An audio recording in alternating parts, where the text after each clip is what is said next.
Hello friends, welcome to Creative Medicine. In this lecture, we will learn about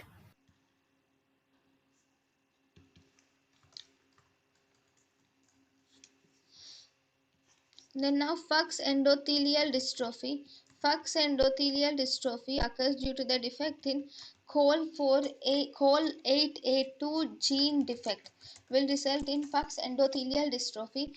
COL8A2 gene defect. It is an autosomal dominant disorder which is associated with corneal gut data are associated with Fuchs endothelial dystrophy. So this is how the Fuchs endothelial dystrophy looks.